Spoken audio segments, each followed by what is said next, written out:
So once again, for those that just joined us, good morning or good afternoon, everyone, and thanks for those that pushed their lunch for us.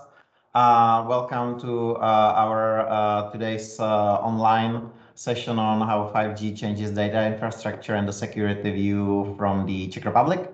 As we call it today's session, as the Czech Republic, we are very active on the 5G arena. So to speak, and within the EU and domestically, we've been working very hard together with other institutions to make sure that everything works very well and in harmony and is ready to face the challenges of today's world. We wanted to share our view on the topic with our friends in Latin American countries and beyond, and that's why we decided with our partners to throw today's session and maybe put a little light and perspective on how the Czech Republic decided to solve and handle things, what the current status of the 5G deployment around the world is, and what might be actually some of the not so pleasant topics associated with the 5G deployment, and not just in Europe, and not just in Latin America, but around the world. For today's session, please know that we are going to be recording today's session, so the video is going to be available for everybody after the session is over. Please, as you probably know by now, in the COVID times, if you do not speak, please mute your mic so that there is no background noise for the rest of the group.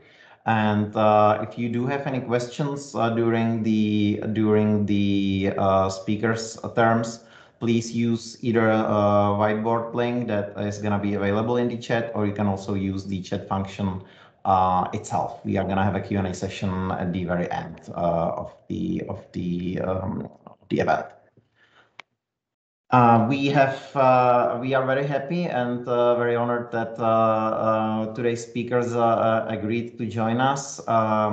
We will have a very broad and very expert level view in the given topic, and without further ado, I would like to ask Deputy Minister Peter Očko, who is responsible for the innovation and digitalization section at our ministry, to give us his opening remarks.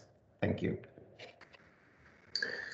Yes, thank you very much, and greetings to everyone. It's my great pleasure and honor to be here at the beginning of this online workshop, and I would like to welcome all the honored guests participating in our conference titled How 5G Changes Data Infrastructure and concretely security view from the Czech Republic. I'm very happy to see such a great interest in this event, and it is only confirmation that the topic of 5G and security of 5G networks is very important for all of us, and it's definitely a good time to organize such a debate. And also, I'm so happy that we can share the views from the Czech Republic with our Latin America friends. As I would like to say for the beginning, we think that Czech Republic is one of the front runners in the area of cybersecurity, and definitely we will be very happy to cooperate on many activities with other countries, as we do already now. And Latin America is definitely one of the regions where we have definitely great potential to deepen and explore, and this is actually the aim of this conference. So what 5G is bringing to us? 5G is definitely a very important technology that brings many many opportunities, not only directly to the telecommunication sector. And I think this is one of the points that has to be raised. And actually, it's one of the benefits of 5G that actually it's from the beginning designed to serve for many applications in many areas, not just for the communication as we knew it from mobile networks of previous generations. Of course, with 4G, we already actually noticed that we can do a lot of applications in industry or maybe other areas that depend on IoT, Internet of Things. But with 5G, actually, we see much more possibilities, many more possibilities that were not so much possible before. Czech Republic is very industrial country. Actually, Czech Republic is one of the most industrial countries in the EU. And digital transformation of industry is one of our highest priorities. And of course, with 5G, it gets a new level. It gets more accelerated, and this is definitely only one of many reasons why we take 5G very seriously in the Czech Republic. Actually, generally, digital transformation of Czech economy is one of the highest priorities of the Czech government. We have in place governmental strategy for digitalization of the Czech Republic that is called Digital Czech Republic, Digitální Česko. And it has three pillars. One is connected with digitalization of public sector that many achievements were already achieved already before, but we want to accelerate it. And actually we have actually very big plans. And actually I'm very happy that last year the Czech Parliament approved the law that says that in 5 years all the public sector agenda has to be available in digital. So it's quite a revolutionary law that says that in 5 years all the agenda has to be digitalized. So that's just one of the points in this area. Then we have also pillar of this strategy that is dedicated to the role of Czech Republic in digital agenda in the European Union. I think we are quite active, taking into account that the Czech Republic is not the biggest, but also not the smallest country of the European Union. We are very active in many areas in digital agenda.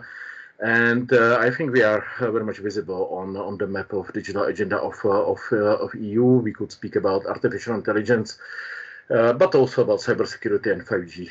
So that's another pillar of Czech digital strategy. And the third pillar is digital economy and society that is actually coordinated by our Ministry of Industry and Trade. So it's connected with investments to research, innovation, entrepreneurial support, digital infrastructure support, but also cybersecurity, where we cooperate very closely, especially with Czech cyber agency NÚKIB.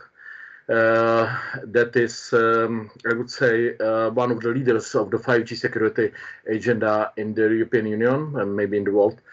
And I'm very happy that representative of NÚKIB is present here. Actually, also thanks to NÚKIB, we think that the Czech Republic belongs to the cybersecurity frontrunners in the EU and in the world.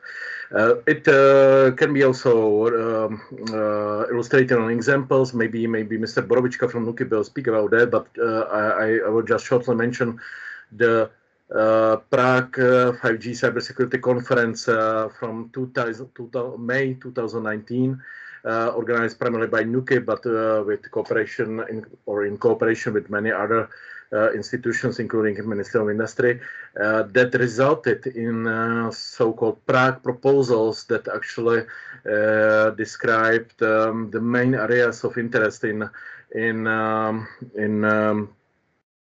tackling 5G security, 5G network security.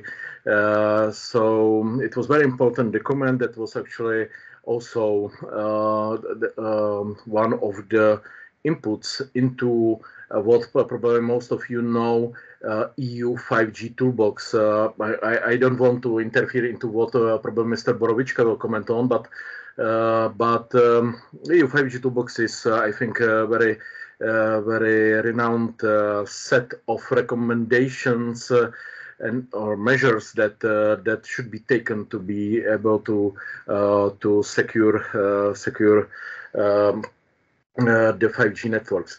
So this was an important step, and I'm very happy that we have so active agency here in the Czech Republic. I was also happy to participate not only in 2019 5G cybersecurity conference, but also in 2020 5G cybersecurity conference that was online thanks to or due to COVID pandemic. But it was also good from the point of view that actually more people could take part in this conference thanks to its online nature. So again, it was a very international event that helped to shift the debate on 5G further. Generally, in the Czech Republic, we, as I said, we take 5G topic very seriously.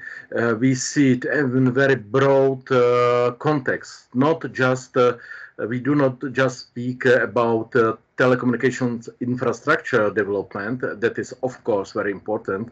But we speak about complete ecosystem. And as I said in the beginning, we see 5G network as a step into helping to develop use cases for industry, but also for the areas like smart city, e-health, and many others. And that's why we see as very important to take on board many stakeholders from many areas, and that's why actually we decided already in the beginning of 2020 to establish so-called 5G Alliance that is a platform that connects together the stakeholders from academia, business, industry, telecommunications, or public sector, but also municipalities. We have a lot of projects like 5G cities. We have support in the area of industrial research. We have a special program called Trend, where we have a priority for 5G based projects. But not only in the area of technologies itself, but in the area of applications. But I think it is very important because, as we can say, what is digital infrastructure or any technology without use cases? In 5G, we have to show maybe even more than with previous generations of networks that we have real use cases, real usage for this technology, and we have to show that that it's beneficial to the people and to our economies.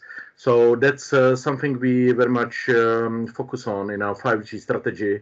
It was approved by the government in January 2020, and I think we have real results already now, including the research projects, including the real demonstration projects, and definitely what I appreciate the most is what I see as very important is that we have actually very much increased level of debate among all the stakeholders that I've mentioned: academia, industry, telecommunication sector, public sector, including municipalities and state. So that's I think key to success with 5G. And it's not a coincidence that one of the working groups under our 5G Alliance is dedicated to security. So we are coming back to the main topic of this seminar. 5G security has always to be aligned with all the use cases. It's something that is very cross-cutting, and I'm very happy that the topic of seminar is dedicated right to this topic. I would like to end here. I'm very happy that the participants of the seminar actually represent all the areas I have mentioned that I see as important for the cooperation in the area of 5G. It means industry, public sector, but also academia and so on. And I would like to wish you a very fruitful seminar, and we will be very happy to support the potential partnerships. So I will be very happy to hear the feedback after this event, and we very much hope for establishment of new connections. So thank you very much and for participating here in this seminar, and I wish you again very nice and fruitful event. Thank you, Deputy Minister, for the warm words and for the encouragement. We also hope that today's session is going to be very fruitful. Without further ado, allow me to introduce our next speaker that is going to be talking about matters familiar to his heart. He spent past 12 years with Avast Software on various positions. Lately as a threat intelligence director and head of global technical sales. So he has definitely a lot of insights that he can share with us. And without me talking about him, I'm gonna give the floor to him that he can start presenting. Thank you. Hello, everybody. Thank you for your time. As Jan mentioned, I've been working in the cybersecurity field for a little over 12 years, but it's actually been a passion since I was a teenager. So started working in it at, let's say, the age of like 14, 15. And without further ado, today we will together have a quick look on the situation on the 5G. So what is, how it's looking today, and if there are any things we can do to improve the security. So first, we'll focus on how is deployment looking right now. Second, we will look into the problems. And third, how these problems can theoretically be solved or improved the security situation. I just want to double check. Can everybody see my screen right now?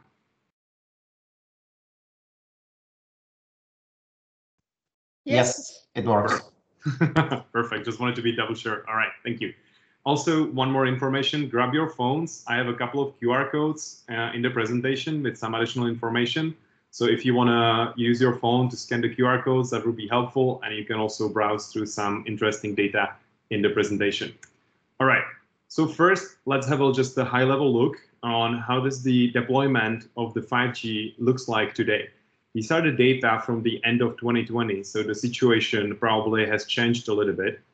But as you can see, the market out there is fairly diverse in terms of what type of connection technology is being used. So 3G, 4G is definitely not going away, and you can see the differences between different parts of the world, right? So you can compare Western Europe, North America, and Latin America, and how much of the 5G deployment is already there. There is one more technology I want to like to call up, and it's the LPWA, so low power wide area networks, which are focusing on connecting IoT devices. Later on in the presentation, you will understand how all this fits together, because when you are the telecommunication company or internet service provider, you are actually have to looking at this as a whole picture. So how I'm going to secure all these networks I'm using, not necessarily focusing on 5G only, right? So that's kind of brings some of the challenges with 5G coming in, because you will see what the technology differences are there between 3G, 4G, and 5G. As you can tell, this market is really growing. So by 2026, there is expectation that yearly growth rate is going to be above 30%. So we'll see way more 5G networks being deployed around the globe. And that will bring the challenges we'll focus on later on.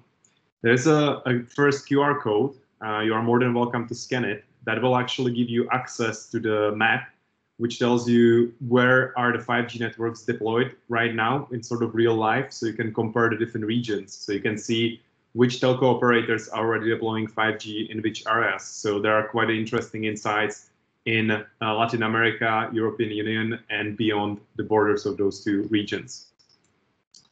All right, so what is actually different about 5G? Everybody talks about simple stuff, speed and latency. This is kind of a buzzword. Everybody is, looking forward to have its Netflix and videos on all of these devices and watch them quicker, having low latency for driving your car, and being able to have a services, which can communicate kind of in real time. But there are actually two important pieces of technology being deployed with the 5G networks, which are bringing a security to the next level, but also some additional problems. And those are being virtual network functions and decentralization of the data. So if you look at it, what is there beyond speed and low latency? As I said, decentralization. So what does it mean? So in the previous architecture of the networks, most of the data, let's say to visualize it for you in your head, if you have a cell phone and that goes to the cellular tower and then it floats through the cables of the internet service provider or telco company, somewhere deeply in the network to make the first decision on the data.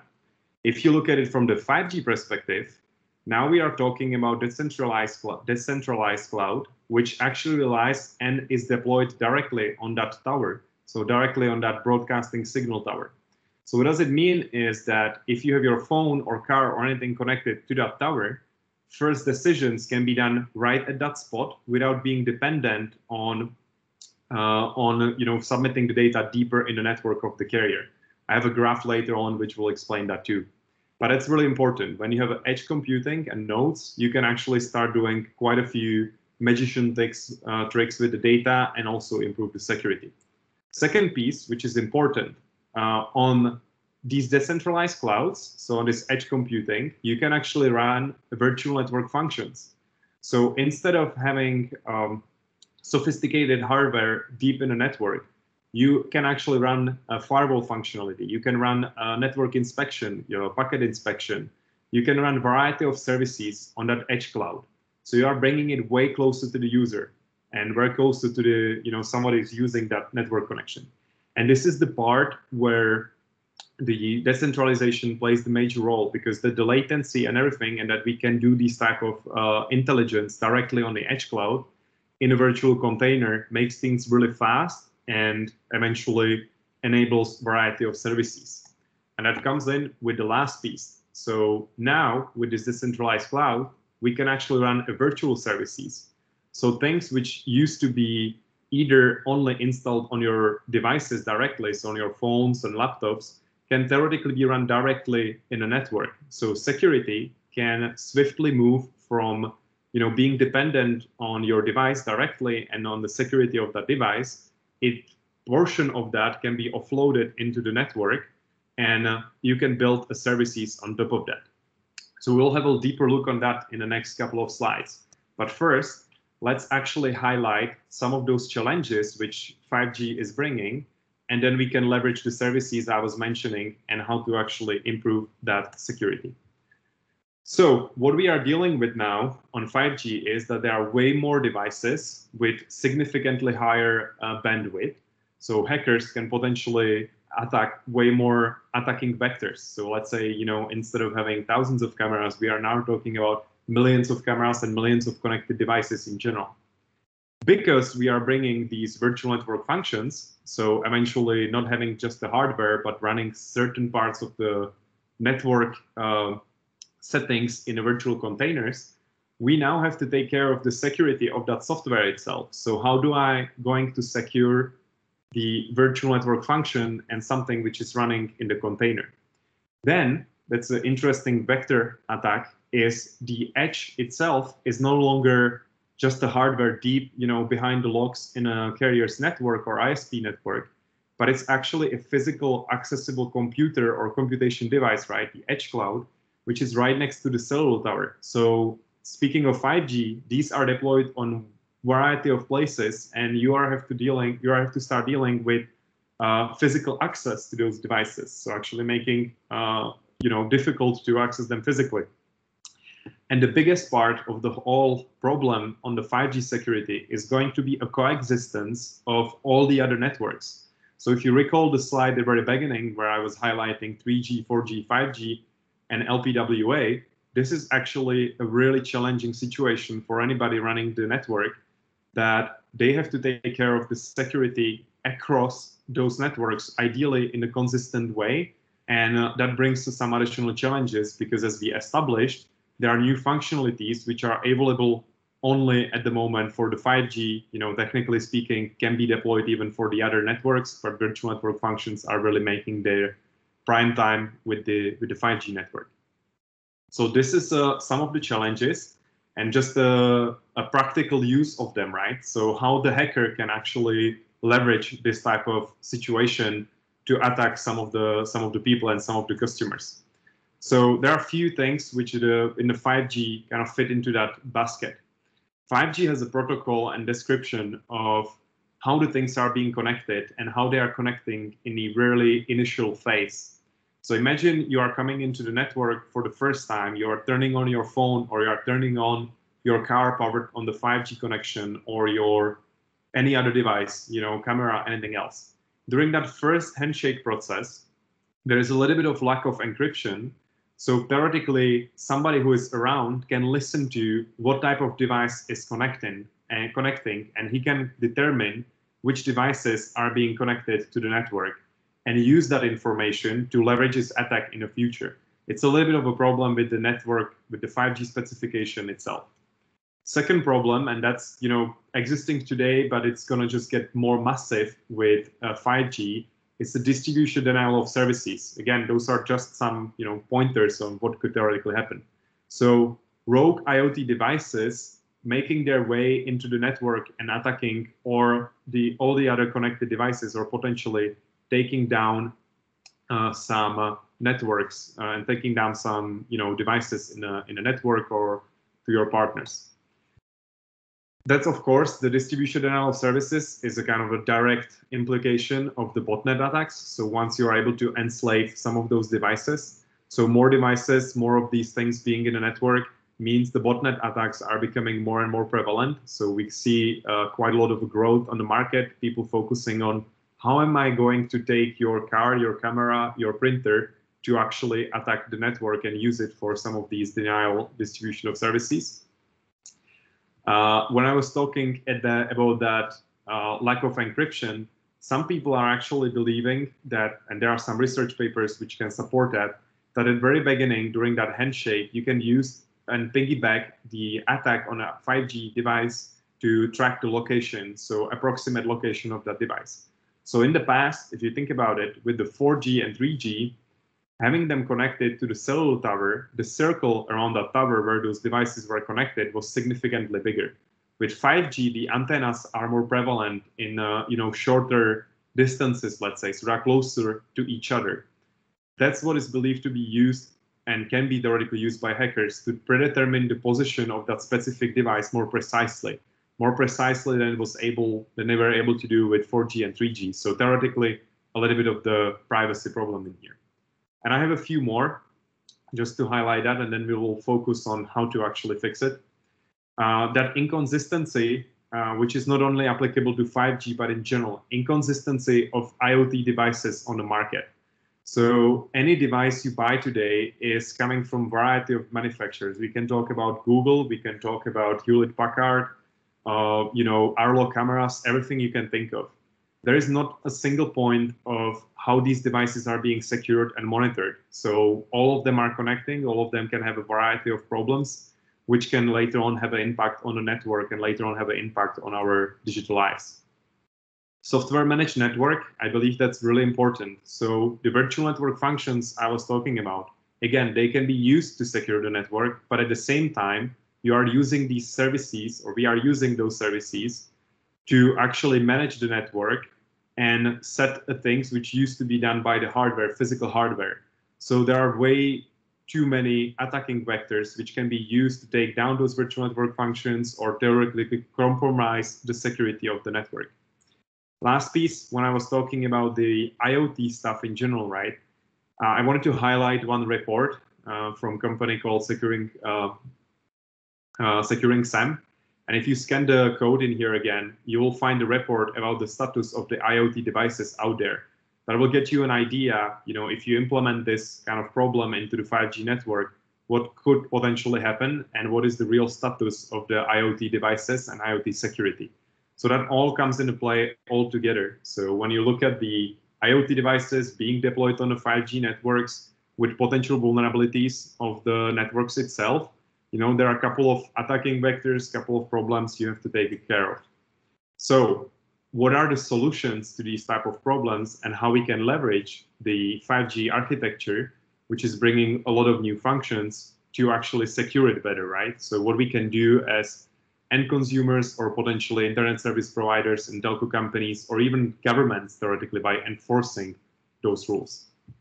So first is going to be leveraging the virtual network functions. As we established, it's a virtual functionality which can almost handle any sort of task related to the data which are floating through that specific base transfer station or through that specific edge cloud. So you can use it to monitor and create fingerprints of the devices which are connected. You can use it to monitor patterns of behavior of the devices which are connected to that network. And later on, based on learning how this behavior is, what is, let's say, common and good behavior, creating clusters of good and bad behavior, learning from that network data, you can use that to set up the rules and theoretically create isolation for certain devices. Just to make it a little bit more simple, maybe, imagine that your cell phone behaves in a certain way.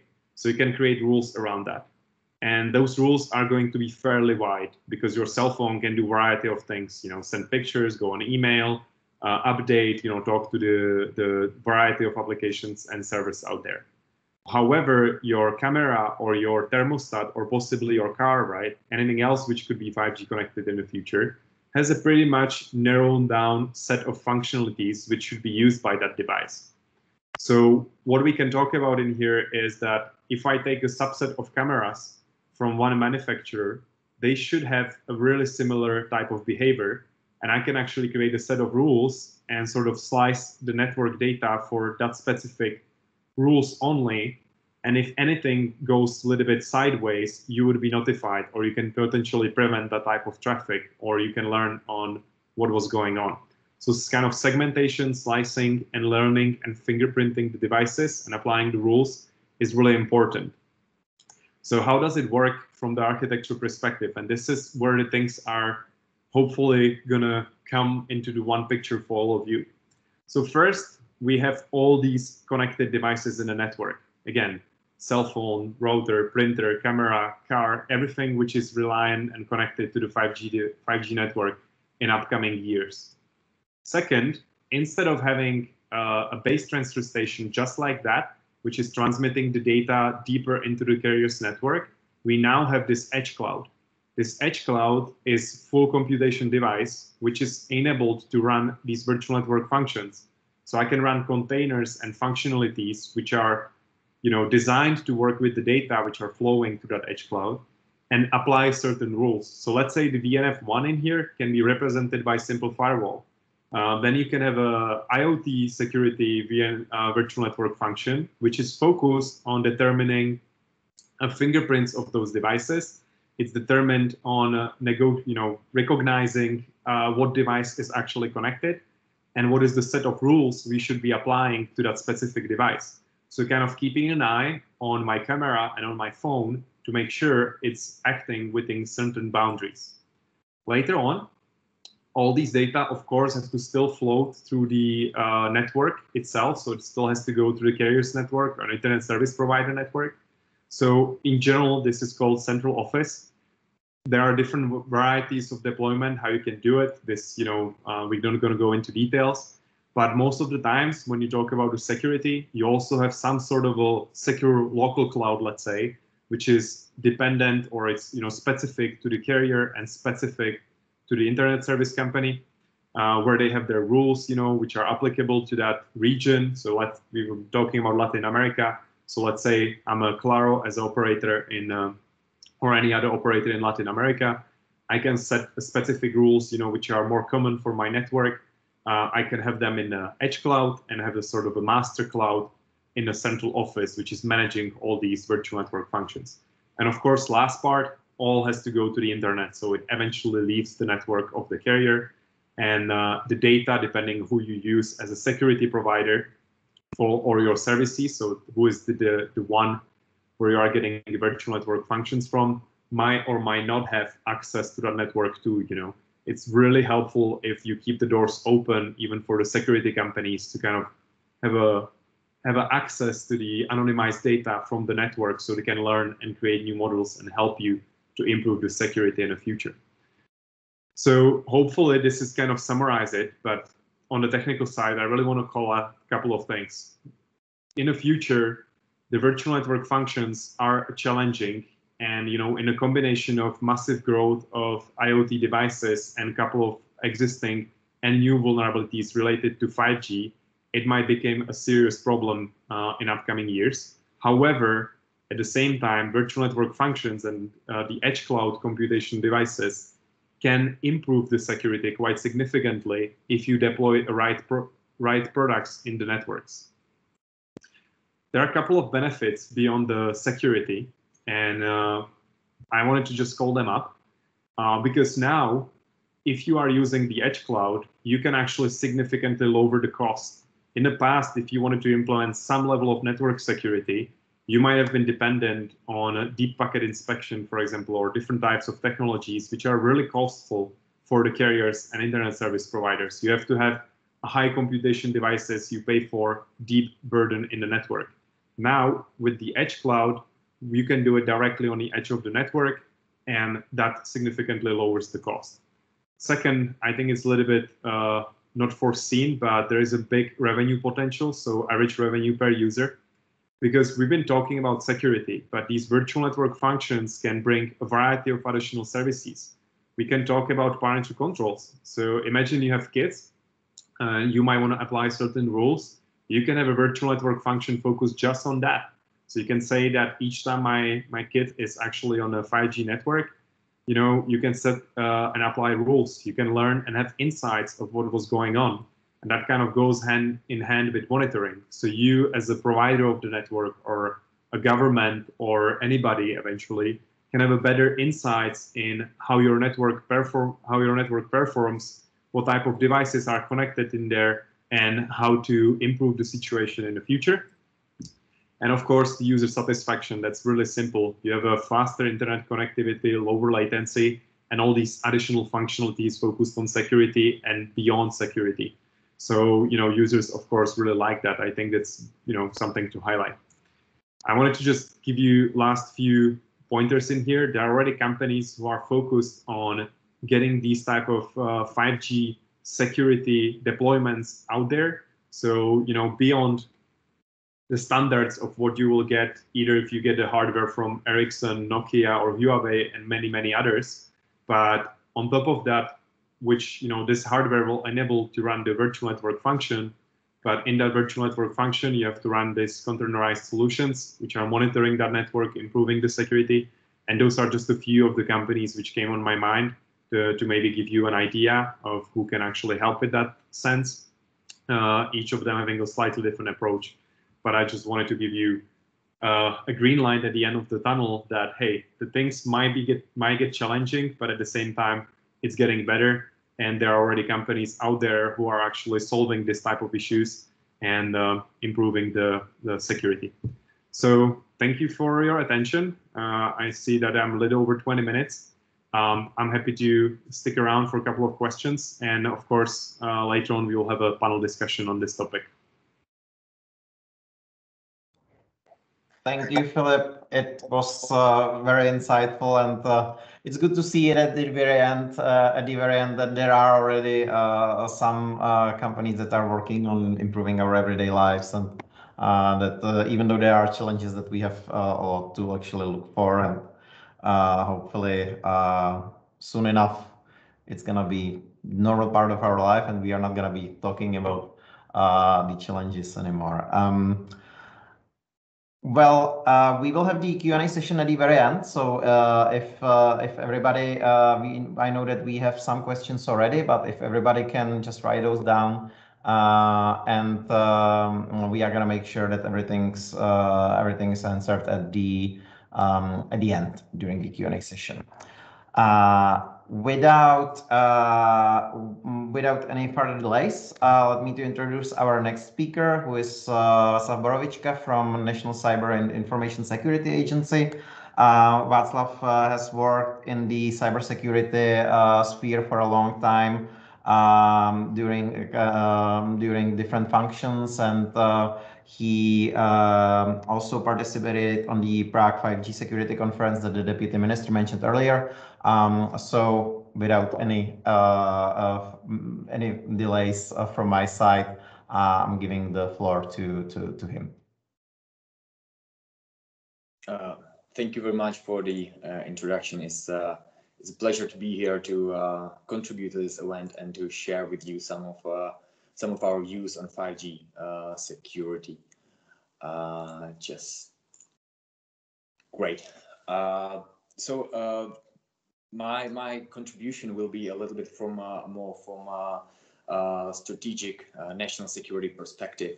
I want to a little bit share some views about the security of 5G networks from national and EU perspective, how we approach it. I come from UK, which is National Cyber and Information Security Agency, and in our country, in Czech Republic, this is the institution which is, let's say, a central governmental authority for cybersecurity in many areas and many sectors.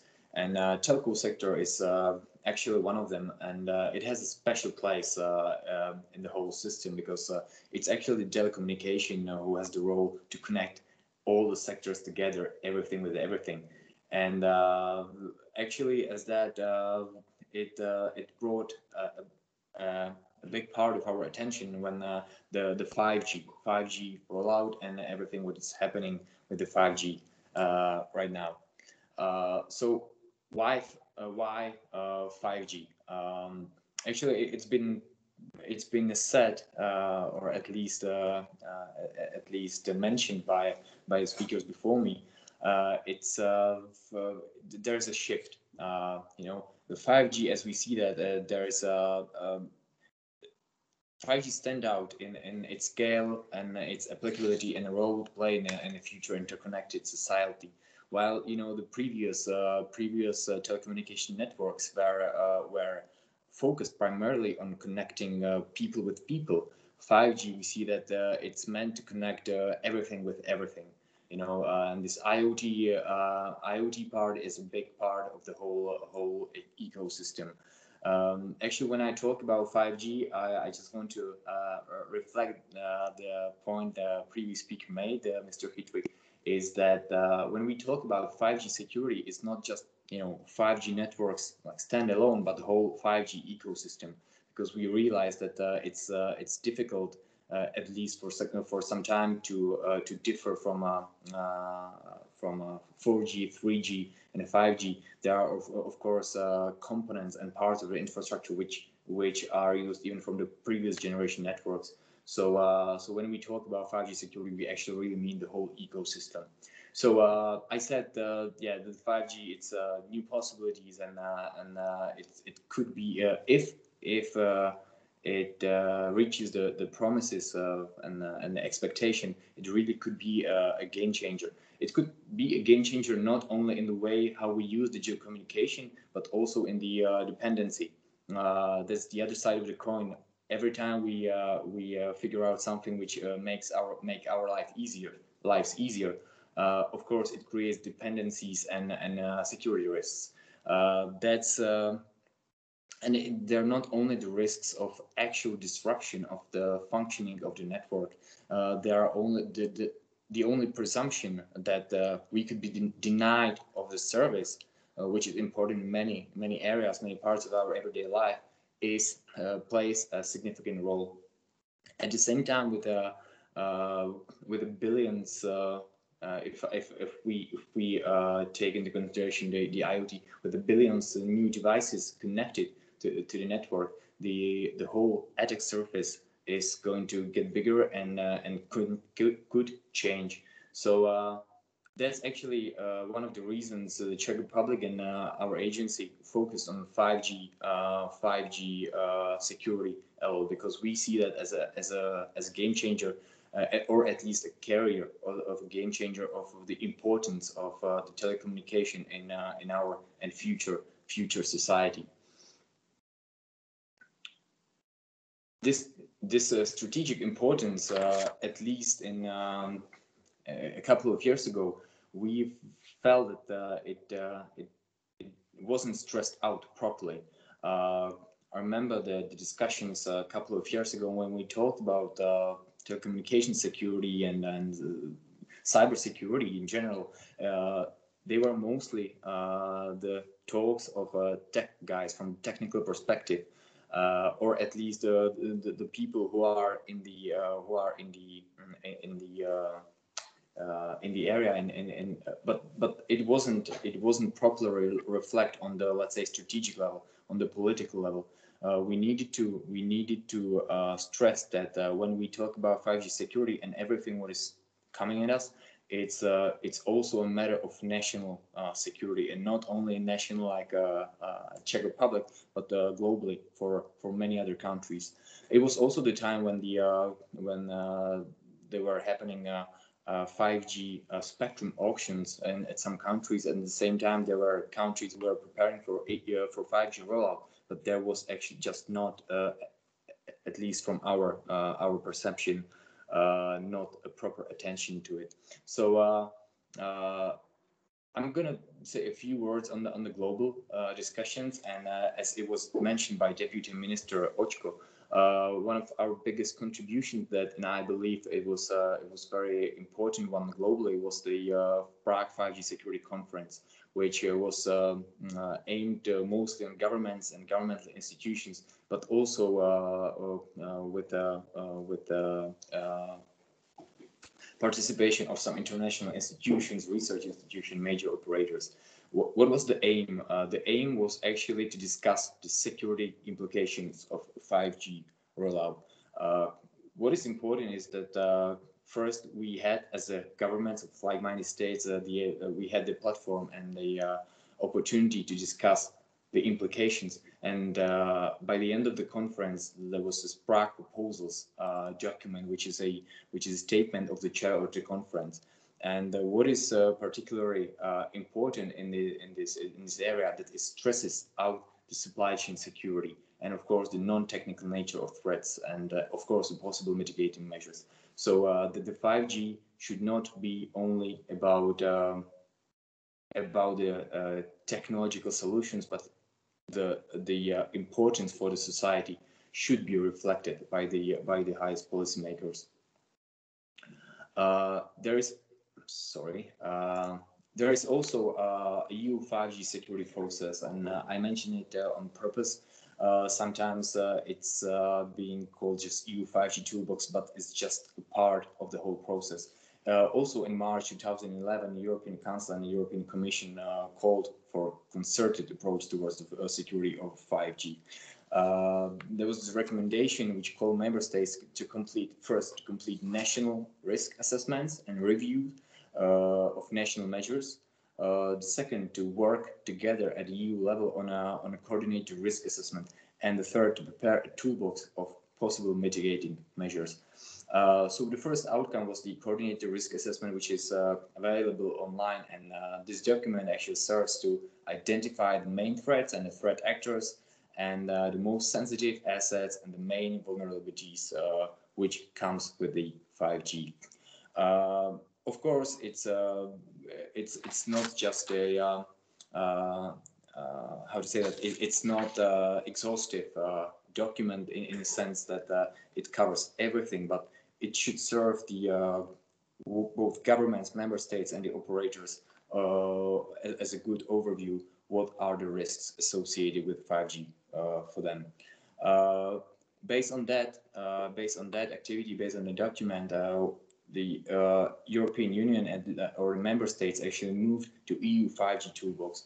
EU 5G toolbox, what it is? It's a set of non-binding recommendations and measures which aims to mitigate the main identified cybersecurity risks of 5G networks. It also serves to provide guidance for the selection of measures which should be prioritized in mitigation plans at national level as well as the level of European Union. Main objectives of the toolbox is to reinforce security in the design, deployment, and operation of networks. Also to raise baseline security standards for the security of products and services, minimize the exposure to risks stemming from the risk profile of individual suppliers, or avoid or limit major dependencies on any single supplier in 5G networks. This 5G toolbox was a really important step within the EU. Even though it's a non-binding measure, it serves as a manual for all member states how to approach 5G. And as far as I know, that there are many member states who reflect on that when preparing their own regulations and evolution of their policies. This EU 5G toolbox, I think, is also very beneficial to the states outside the EU, because the way it is written and the way it actually was developed, it could be very useful even for some other states outside the EU, because it's really a comprehensive manual on how to approach the issue from the state perspective. The EU 5G toolbox offers several measures in 3 sets: strategic measures, technical measures, and supporting actions. What is the, let's say, the key aspects of both of these documents? So I reflected on the global discussions and Prague 5G conference and Prague proposals, and on the European discussions, European process, and the EU 5G toolbox. And what is important, at least from the Czech perspective, that there is a significant shift that cybersecurity and 5G security is not only a technical issue. It is a technical issue, but not only, which is very important. And one of the things which is highlighted in these documents is the supply chain security. Supply chain security that and with a specific, let's say, notion on trust in suppliers. What is meant by that? We got to the state that we are not able to technically test all parts of the infrastructure, all components, and etc. etc. At the same time, there are long-term dependencies between the operator, the owner of the network, and the supplier, and that's why the trust and the trustworthiness of the supplier is really come into a place which raises the level of the whole 5G security. Of course, the implementation is another thing. The first part of the implementation of this document was actually the identification of existing measures, processes, and authorities. Yeah, I put in the slides that it's hard and easy part at the same time, because if you take the toolbox, there are a lot of measures which we already have in place, but at the same time there are some which we still need to work on. Right now we're at the step 2, which is the implementation of key measures, and one of the key measures we are focusing right now the most is the creation of framework to assess the risk profile of suppliers, and to be able to apply restriction for suppliers considered to be high risk. And this is, even though there's quite some time from 2019 and 2020 when the EU 5G toolbox was published, it still takes time to properly implement into the existing mechanisms and existing cybersecurity system. And of course, I'm really looking forward to the step 3, that we will have everything we need implemented, but we're not there yet. So this was a really brief and umbrella overview on our actions within 5G security from national perspective. especially towards the relation to the Prague proposals and EU 5G toolbox. If there are any questions, I will be happy to answer them in the Q&A session. And I think I just run over my time, and thank you for listening. Thank you as well. It's good to see that a lot of steps are already very well thought through, and that even though there are challenges, that we are getting ready for them, and we are ready for them. So now, so that we have enough time for the Q&A at the very end, without me interrupting, allow me to introduce our last speaker, who is Václav Stupka. Václav Stupka is currently a Deputy Director at the National Cybersecurity Competence Center at the Cybersecurity Hub at Maastricht University in Brno. And he's been around cybersecurity for a very long time, and he's also advising on multiple group levels, on expert level. So without further ado, for the very last time, Václav, please, the floor is yours. Yes, thank you for the floor. I'm trying to upload the presentation. Yeah, you should see that. Do you see the presentation? Yes, it works. Perfect. So thank you for the opportunity to participate in this event. I think I'm able to provide a little bit different perspective to this, because I'm representing Masaryk University, which is one of the largest Czech universities, and we are heavily focusing on research in cybersecurity. So I'd like to explain how do we approach this research, who do we cooperate with, what kind of infrastructures do we use, and also since we are involved in establishment of certification processes in cybersecurity, which will be also focused on 5G security. I would like to explain how this works and what did we do there. So, few words about my university. We are the second largest university in the Czech Republic. We have about 30,000 students, and we are, as I said, heavily involved in cybersecurity research. We were basically involved even in establishment of cybersecurity framework in the Czech Republic, in development of acts on cybersecurity. We are also cooperating with many European institutions and also with other research institutes in the Czech Republic. We have a couple of centers or institutions that we established in order to support cybersecurity and coordinate cybersecurity research. The first of which is Center of Excellence for Cybercrime, Cybersecurity and Critical Infrastructure Protection. This center is focused on basic research. So there are 3 pillars. One of them is focused on technical measures or technical tools that can be used to strengthen cybersecurity, to be able to monitor and detect cybersecurity incidents and threats and stuff like this. Then we have a pillar that is focused on cybersecurity law, and then we have a pillar that is focused on protection of critical infrastructures from the cybersecurity perspective.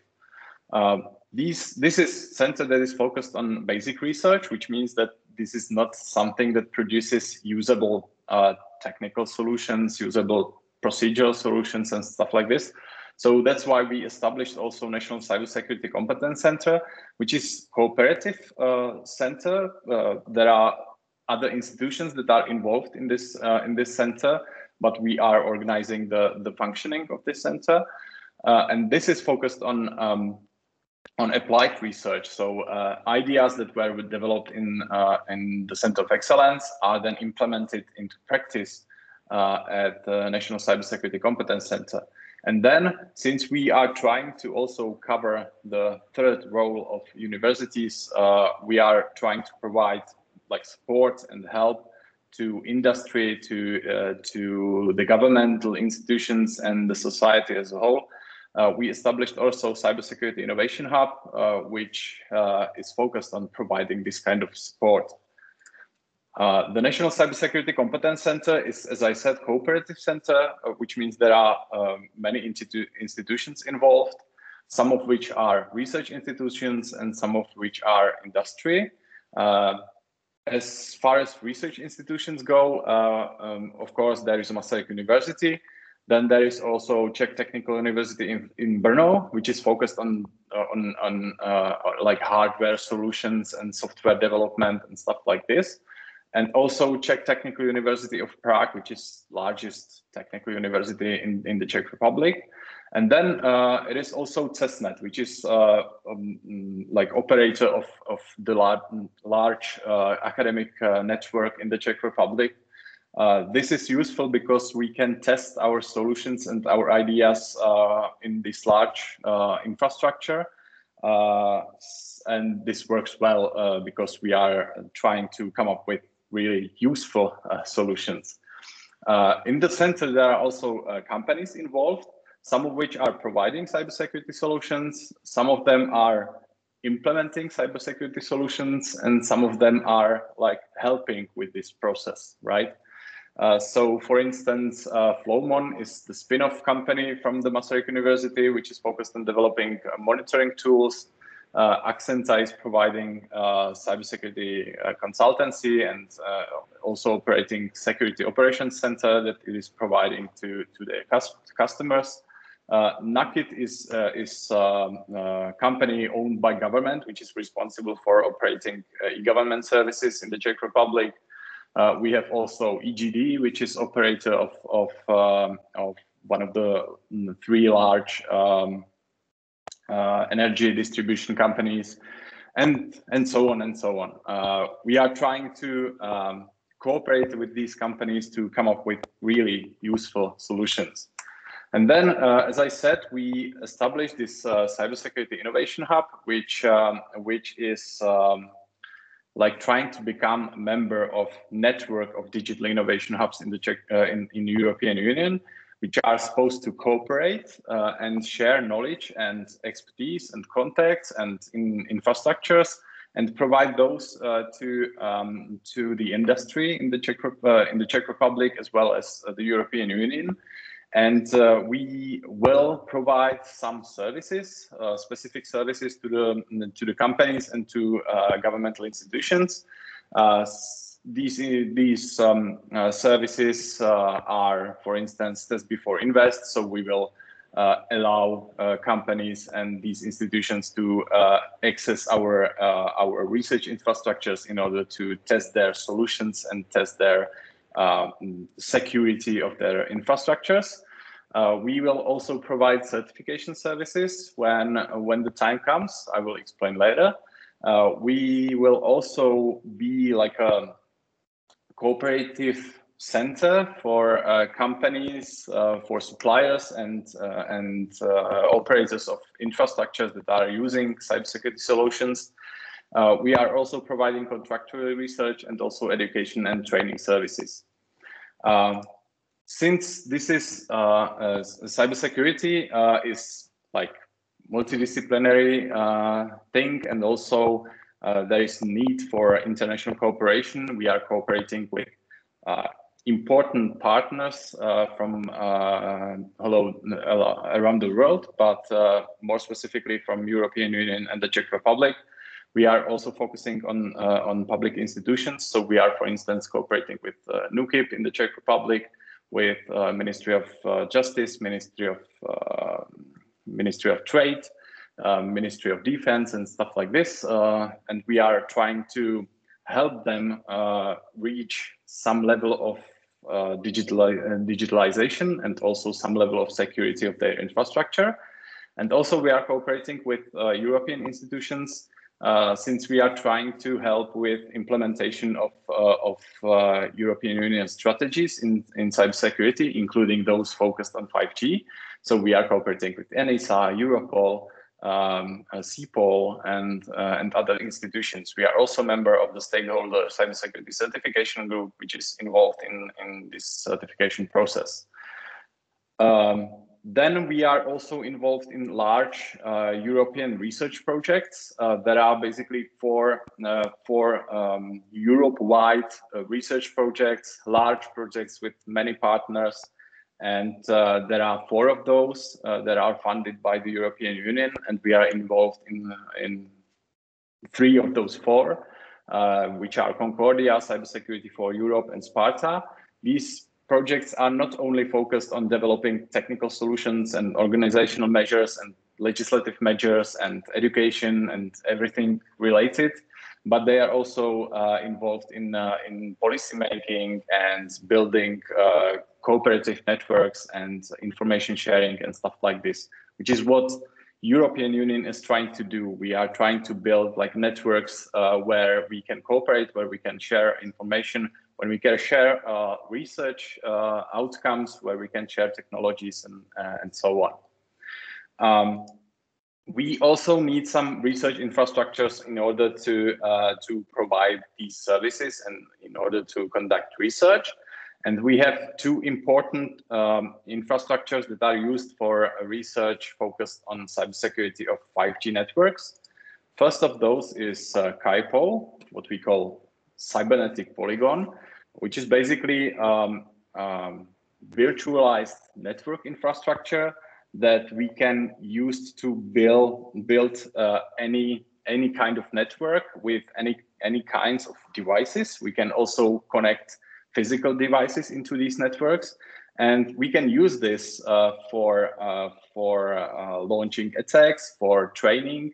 We can implement monitoring tools, so we can detect how individual devices or software or technological solutions are behaving in the network.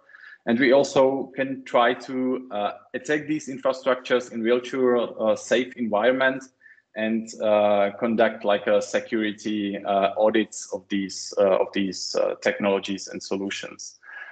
We also have built Cyber Range laboratory, which is used for cybersecurity trainings. So we are training public institution professionals as well as professionals from the industry, so they can react to cybersecurity incidents and deal with those. This CAIPO is also connected to Vodafone Unilab, which is being developed at Brno University of Technology. They are cooperating with the Vodafone company to build like a test bed for 5G implementation in IoT and Industry 4.0. And our goal here is to connect this Vodafone Unilab with virtualized infrastructure of the CAIPO and try to run tests and launch attacks against these 5G technologies in order to find out whether they are secure and how do they deal with various kinds of attacks. And we would also like to find out if there are any vulnerabilities in individual components and stuff like this. As I said, we are also involved in certification process. Let me tell you a little bit background about cybersecurity certification in Europe. Basically, Europe adopted a regulation called Cybersecurity Act, which is a piece of legislation that is directly applied in member states. And this legislation develops sort of like a cybersecurity certification framework, which will be used to certify products, services, and processes from cybersecurity perspective. This is just a framework that basically allows European Union to prepare cybersecurity schemes, which will define what kind of specifics needs individual technologies and processes and products. What kind of requirements do they need to meet in order to get the certificate? And then at national level, there will be conformity assessment bodies, which will be responsible for conducting these tests and researching whether individual components, individual technological solutions, and individual processes do meet these requirements. For this purpose, European Union developed two advisory groups. One of them is ECCG, which is made up of representatives of member states, and also SCCG, which is made up of representatives of the industry. Basically, these are standardization institutions, companies, research institutions, and groups, and cooperation platforms and stuff like this. And these two advisory groups are working on Union Rolling Working Program, which is basically a program that tells the European Union what kind of issues should these certification schemes be focused on. So far, they've developed or they are focusing on developing two main certification schemes. One of them is European Common Criteria, which is basically the same as common criteria applied worldwide as a commercial certification scheme. And then they are also developing certification scheme for cloud services and 5G. At the Czech Republic level, as I said, at member states level, there should be conformity assessment bodies, which will be responsible for conducting conformity assessment of these product services and processes. And we, as a Masaryk University and our partners, established new legal entity, which will try to become this conformity assessment body, and will provide these services not only to Czech companies, but also to foreign companies which would like to provide their solutions in the European Union. And what's good there is that certification provided by this conformity assessment body will be valid throughout the Europe, right? So if, for instance, some sort of infrastructure operator would need to implement certified components in their networks, then these components could be certified at our conformity assessment body. What is our advantage is that we are involved in workings of the SCCG, so we have timely information about what kind of certification schemes will be developed and what specifics will they focus on. As for the 5G certification, as I said, the European Union is outside the Union Rolling Working Program, asked for certification of 5G technologies. This should be based on EU TOOlbox for 5G security, which was introduced by Václav. Based on this, they are basically now contemplating introducing two cybersecurity certification schemes, one of which would be focused on certification of critical network components and functions used in 5G networks, which will be focused on technologies specifically and their functions. But as Václav said, one of the most important things is to trust the suppliers. So the second certification scheme could be focused on certification of corresponding suppliers, design, development, delivery, and maintenance processes, which would be focused rather on the processes behind development of tools used in 5G networks, and also on these supply chains behind that, right? So I wanted to make this brief, so this is all for me. We can discuss further in the Q&A session, and I would like to say thank you for your attention. Thank you very much, Václav. It's good to know that also from the certification standpoint, everything is very well taken care of and on a good track, so that we are ready for the new technologies to come into our lives. Without further ado, I know that some of our speakers need to go to previous commitments. So if there are, let me double check if we have some questions in the chat.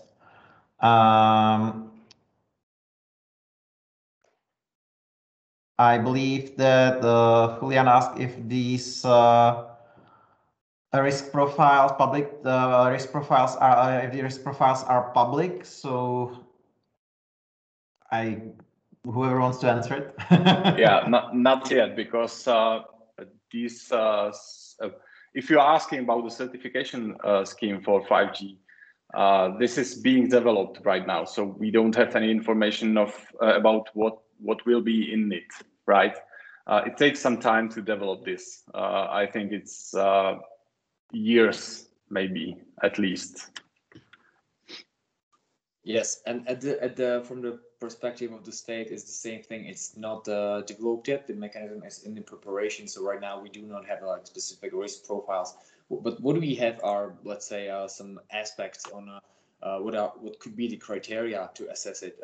If you look at point 2.37 of the EU coordinated risk assessment, you can see a set of criteria which focuses on the, for example, strong link between the supplier and a government of a given third country, or the characteristics of the supplier's corporate ownership, etc., etc. So what we have now are like sets of some kind of criteria, but the mechanism and the evaluation of the risk profiles of the vendors, it's still not done.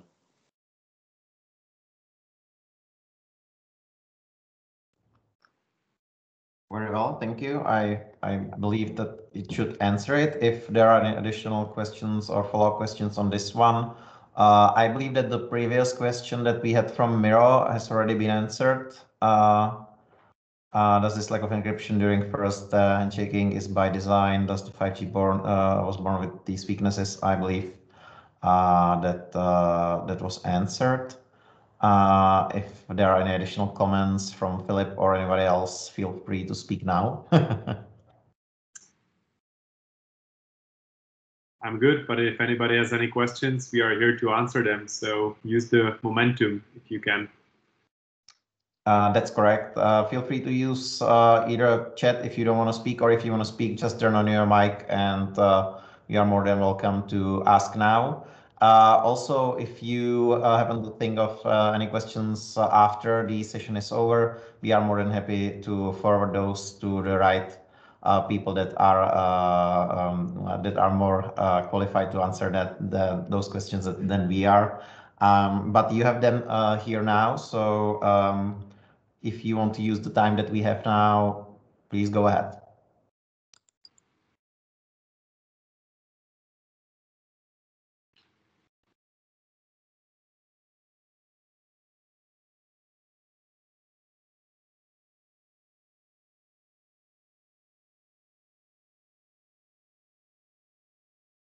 From this reaction, it seems that there are no questions. I do have to say that, for me, as for somebody that is not very technical oriented when it comes to 5G or anything else for that matter, I believe that it was very detailed and very well structured presentations. So I can understand why there might not be any questions right now. Again, if you happen to think of any in the near future, we are more than happy to forward those to the right people that can answer them. As of today, I believe that it's time to actually thank our speakers. It's been a pleasure to have you, and thank you again for making the time for us.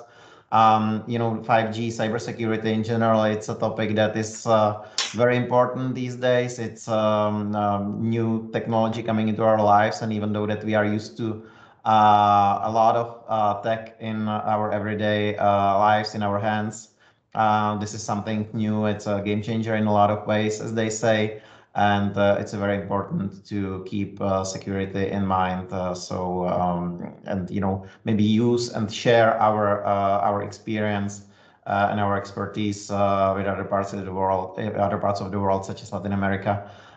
So thank you again. Thanks also to Deputy Minister Očko for opening the conference today. And again, we are here for you. So if you have any questions, we are more than happy to answer them about 5G or about anything else related to Czech Republic and Latin America relations. from the trade standpoint. So I believe that for today, this is it. Thank you again. And hopefully next time, if we don't see each other in front of a webcam, we will have a chance to see each other actually in one room and to discuss these and other important issues in person again. Thank you very much for your time and enjoy your day, your afternoon, or your evening. Thank you. Goodbye. Bye. Thank you. Bye-bye.